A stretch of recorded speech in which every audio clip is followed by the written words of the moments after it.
Easy Sports Talk Show with Ed Smith and Javon Adams. My name is Javon Adams. You can call me Jay or J Love. That man next to me is none other than Ed Smith. He not only played in the professional baseball, but also played in the National Football League for that first Super Bowl bound team for the Atlanta Falcons. He's a published author. He is a motivational speaker. What is good, my brother? Oh, chilling, man. We are getting ready to cruise into this, I guess, summer. And crazy enough, it's really busy sports time right now. It always is, but I think with football spreading the wealth, they take so much real estate. It seems like there's always something going on with the league schedule release. They make it a big party now. You got NBA basketball. People even paying. I think there's some baseball being played. I think, and even some golf. So it's You a fool, man. You a fool. So crazy. Let's get into good to be back on with you, man. Yeah, for sure. Let's get into a little bit of basketball, playoff basketball going on, and then just some things that maybe my squad, the Lakers, might be looking to get into, and also maybe touch on the that NFL schedule release. We'll get into that a little bit later, and then let you know what our opinions will be for a specific team as well when it comes to the schedule release. But last night, the Nuggets defeated the Timberwolves. They're now up 3-2 in that series. It's interesting how the narrative switches. The pendulum swings so quickly, and people want to jump ahead and have a hot take and want to be correct about something. But while I was concerned, I mean, it was definitely concerning that the Timberwolves got up 2-0. But until somebody is right on the ropes in terms of me having a 3-1 lead or 3-0 lead, that's when you really start to count them out. But I'll say this: Jokic put on a clinic last night. He was beasting. He decided to take it to Gobert. Some of the moves that he was making, I mean, he was doing, for when I say this, don't take it out of context. He was doing some Olajuwon type of stuff with some of those ball movers and ball fakes. What did you think about that game, man? Man, anytime you can get me to sit there and I was like, oh damn. I was just like, oh wow. I mean, I was watching Jokic and I was just like, he's taking it back, bro. I was like, let's go old school on him. And like you said, Olajuwon, he's got such a mix in his game, behind the back pass. He can hit you with the three, drive to the hole, a couple dunks, that dude, man. And you mentioned how everybody was throwing dirt on Denver after those first two games. And rightfully so, because if you look at how Minnesota put their foot in that booty, boy, the first two. And he was out there balling, and for me the biggest disappointment is Karl Anthony Towns. That dude, man, talks a great game. He does not back it up all the time, but but Ant's not getting any help. But you see how when they funnel everything through Jokic, I mean that he facilitates, he scores, leads breaks. I mean everything, and I'll be doggone. Like I said, I was worried about him too when they went down 0-2, and they've showed me to go on the road and then come home and handle your business. Man, I mean, wow. They might win a couple, and then he gets his third MVP along the way here as well. I think the thing that throws us off is he's so unorthodox in today's athletic world, because we expect the best player on the court to be jumping out the gym, hitting threes from the parking lot, all the flashy stuff. There's nothing flashy about this dude. This dude just balls and and without any emotion either. Every now and then he'll get a little amped or whatever, but he'll make a play, turn around and run back and be wiping that chin and nose and everything with just, you talking about a silent killer, bro. Yeah. I have not watched enough of him. I will say I will watch more of him. It's hard to watch regular season basketball, but I'm going to watch more of him, and might even, dare I say, they come through here next year, even during the regular season, we might have to go check them out, because that's something, in my opinion, he's playing so well. He is a player that when we get to be, well, I'm already an old man, but when I get a lot older, one day I want to be able to say, you know what, I went and took Quentin, or we went, me and Jay, we went and saw that live and in person just because we wanted to see it. So that's something, like I said, when you make me say that, take this whole body to an arena, you doing something, bro. Man, yeah. What the thing that, because you mentioned that he looks just so nonchalant, as if I'm just working, man. What do you expect? I was supposed to submit the TPS report. I did it. That's my job. But oftentimes when the camera flashes to him after he makes a shot or makes a pass that leads to a basket, and he's going back down court, he looks as if he's almost exhausted. But that's just the way he looks. Yes, he does, bro. He's that dude back in the day when I used to hoop when I was doing the off seasons and stuff like that. I'd have walked into the gym and saw him. I'd be like, I got that dude right there. Yes. I want to, because you're thinking I'm a ball. He ain't gonna move much. I'm gonna run circles around him. I'm gonna dunk on him a couple times, and I'm gonna have me a good day, just like Cube said. And then you get out there and this dude just schools you, and it's like, whoa, I wasn't expecting that one. Exactly. So we'll see if the Nuggets can pull it out. I saw Anthony Edwards it's not upset is probably too strong of a word, but he was trying to. There were a couple times after there were some fouls, the big men on Jokic, or sometimes it didn't seem as if they were calling out the screen. So as they were coming out, and sometimes they were going under, sometimes they were going over, and it seems like there would be players coming to help when they maybe shouldn't have, because that person that left their man to come and try to double team or try to come and take the person that was coming off the screen, that was the person that ended up scoring. So Anthony Edwards was trying to maybe correct some things. So we'll see if they're able to correct those things in the next game. But either way, even if it goes, because this will be game 6, even if it goes 7, I still think that the Nuggets will pull it off. But we'll see if the Timberwolves will be able to at least get another one. So instead of the gentleman's sweep, or a different type of gentleman's sweep by losing 4 in a row after being up 0-2. But let's get to the Knicks. The Knicks and the Pacers. Knicks end up winning. The thing was that the Knicks, I mean, they're not whole and they're not completely healthy, but they were able to gut it out and really take it to the Pacers after the Pacers took it to them. What did you think about this game? Because why is his name had another 40-point game? What's my man? Brunson. Why is his name? Yeah, Brunson. Brunson is doing his thing, and Brunson gets the most backhanded compliments ever. He'll get a 40-point game, and they'll say, yeah, but he's small though. Yeah, but you don't want him to be the best player on your team. But he keeps on proving naysayers wrong. But what about this game? Because now the Knicks and that squad, because they were playing in New York. But either way, the Knicks are on the precipice of advancing to the next round. What did you think about last night's game? I don't know whether I'm more impressed with the Knicks or more disappointed in the Pacers, because Pacers they dribbled down their leg last night. I mean, they got a little stain on the front of them shorts. You beat the Knicks by 30 to even the series up a couple nights ago. Then you come out and give us that performance. Halliburton, man, you talking about hot and cold. Yeah. Another game where he might not have shot double digits in terms of shots. And Brunson, man, I mean, I'm watching that Knicks team, bro, and I'm tired after watching them, because I'm thinking to myself, it's one thing to play, 12 minutes, play a whole game. And Halliburton, 9 field goal attempts for Halliburton. 9 field goal attempts. That's ridiculous. But it's one thing to play, all the minutes when you're playing a high school basketball game.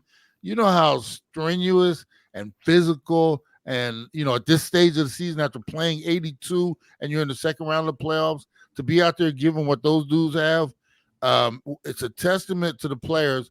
And it's also a testament to the head coach, Thibodeau. I mean, he's voted every year the worst coach to play for. Like, guys, because he makes guys, one, you got to play defense. You got to play every night. This dude is not giving nights off. He wants dudes out there playing, giving you 100% in October and November, and we know players don't want to do that now. Tibbs asks it from you, not asks, he demands it. So it takes a special player to go there and do what he asks you to do in this day and age. And then you see what they're at. The Knicks, man, to be there at the Garden, Spike Lee going crazy, all the the celebrities and the former Knicks in the building, and man, they're trying to resurrect that thing, man. And I tell you, they keep it up, it's going to be a heck of a battle. The only question is, do they have enough gas in the tank to get through the Celtics, who more likely will probably be their next foe in the conference championship? And I'll be doggone, man. That might be Rock'em Sock'em Robots. That's going to be, contrasting styles with the Celtics wanting to throw up 35, 43s, and then you got the Knicks just grinding it out. I'm looking forward to hopefully seeing that series. We'll see. Obviously, Knicks have to get through Pacers first, but man, you talking about taking a strangle, going up 3-2. That's the next step. Great game though. And like I said, I was really impressed by what the Knicks are leaving out there on the court. I don't even, in my best day, bro. I know, and because you run you know what exhaustion is. Yeah. And sometimes it is so hard because honestly, there have been times in my life when I thought I can't take another step. I've given everything I can give. Yeah. And then also look at you and you dig just a little deeper and you find out I did have some more left in there. And boy, Tibbs is getting to the bottom of them tanks, bro. He is really to your point. To your point. So the Knicks won by 30. Tell me why Jalen Brunson still played 43 minutes. I mean, I'm just saying, because 5 minutes here or there, you know what I'm saying? A few minutes here or there. Their bench is just that short, though. Their bench is literally just that short. McBride played 40 minutes. DiVincenzo played 30. I mean, and this isn't a 30-point blowout, but yeah, to your point, when you're shorthanded, you just say, and the other thing is, I need you. The other thing is, don't start and don't be none. I mean, we don't want to give them any momentum, leading in the game 6. Hey, we put our foot. How many times you see team up by 30? And I watched my Tar Heels do this, up by 25, 30. Next thing they end up winning the game by 7 or 8. And it's a little demoralizing because you look at the score sheet and the stats at the end is like, well, that really wasn't that bad. The other team gets a little momentum moving forward. To a certain degree, you want that Garden still rocking. You want to beat them by 30, take their heart and their soul, and maybe you have a little after effect going back to Indy because I think they got an extra day's rest. Throw that in there. They got an extra day's rest because they don't play till Friday now. Right. Cool. So, Easy Sports Talk Show with Ed Smith and Javon Adams. Let's go into before we get into the last basketball topic, but let's get into NFL schedule release is today. We do a show, shameless plug, Believe in the Arizona Cardinals, Believe in the Arizona Cardinals. And so we'll be talking about this. We'll be doing it either late tonight or early tomorrow morning. But the point is that the NFL schedule release, your youngest son is a Rams fan. Is he looking forward to this? Because you know where your team, the thing is, you just don't, you know who your team is playing. You know you'll be on the road or where you'll be home, but you don't know where that falls, how first game, second game, third game, all that stuff, or what time of when in the calendar that you're going to be taking that road trip to that locale. But what's your thoughts? I mean, the NFL does seem to have, you mentioned this in the beginning, they just seem to dominate the real estate when it comes to what should be the playoffs for NHL and for NBA, but they still manage to dominate the headlines. Yeah, and it is, we have an extra, I guess, factor here in the household. My nephew playing, we start, Kansas City. Not just we're starting to look already at, maybe going up to the opener because they open the season because they're defending champions. I think the beauty and the love, what Spurs, as you know who the teams are playing, now you know when they're playing, and you can start plotting out. Oh, they're close here, and we should go to that one, or maybe the home opener, like I said, with the Rams, who they come here, obviously, maybe pick a date to take them to see that. So yeah, I think that's the excitement of it. You can finally put on, and one of the things is when we start our regular show later this year, terrestrial radio show, as you call it, we'll talk to Bob about some of the travel to some of these destinations. You see how the NFL is branching out now, going to Brazil with the Eagles. You got the London games. They're talking about putting an 18th game in, so that can be everybody's international game. They're going to take this game of football, whether Europeans want to see it or not. We're gonna shove it down their throats so they like it. And who knows where the NFL is going. But with the release of the schedule, it is about, like I said, it's destination time now. People start planning their year accordingly, what games they can make it to. And, it's a lot of fun. And then, you and I, what we do, we start prognosticating, because now you can start looking at, okay, they play such and such this week. That's going to be a tough one. That might affect next week. We start picking, the records and stuff like that, giving our preseason predictions and whatnot. So yeah, I mean, it's a lot of fun. But as you mentioned, we both said it, the NFL, bro, they've got this thing on lock all year long in terms of when they do things. Who would ever thought, bro, that we'd be excited about a schedule release? I mean, they make it, man, I'm telling you. When you have limited inventory, and this is where I'll give the nod to you, because you talk about the 82 game preseason with the NBA. When you release a schedule in the NBA, you say, okay, so game 60 we play so and so. Oh, yeah. Game 54 we play so and so. But because there's limited inventory, there's only 17 games. So you're looking at it from a different vantage point. So yeah, we'll definitely be keeping an eye on that. And those over-unders that come out right away. I mean, they already have over-unders where you can find the lines, but then once the schedule comes out, then those over-unders adjust a little bit in terms of win total. So we'll see how that goes. So leave me with this. So the Lakers, we know the Lakers, the Suns just hired Budenholzer for their coach. They let go of Vogel after one season. The Lakers let go Darvin Ham after making it to the playoffs 2 seasons in a row, but apparently that's not good enough. We need to all those things, because Thanos James is in charge over there, and there's just all the inner workings. But then the rumors are that they're looking at possibly hiring JJ Redick. Now, this isn't unprecedented in the sense of it, because Doc Rivers had never coached when he came out of the booth, and he went to, I believe it was Orlando. And I'm not going to list all of them because I'm just kind of going off the top here. We had Mark Jackson. Mark Jackson did that. I want to say maybe Jason Kidd. I don't think Jason Kidd was on a coaching staff before he got his first coaching gig. We had Steve Nash, which was a debacle. You have, of course, the most famous one. Well, yeah, Steve Kerr. It was Steve Kerr. So, but because it wasn't as if Curry said, hire Steve Kerr because I want him as my coach.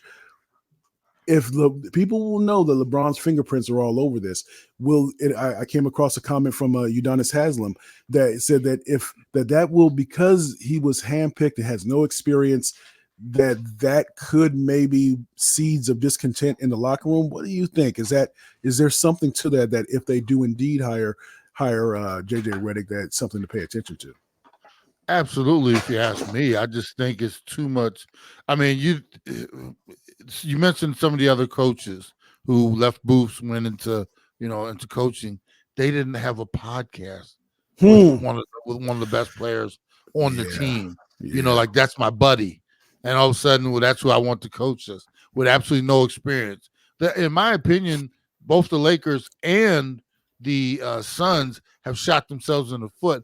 I guarantee you, if they had a do-over, the Suns would have probably kept Monty Williams here. But now you're jumping from coach to coach. What happens, Jay, is what else is out there? There's nothing out there. When you're going to Budenholzer, like, that's our guy, yay. I mean, and then you think about what is on the market.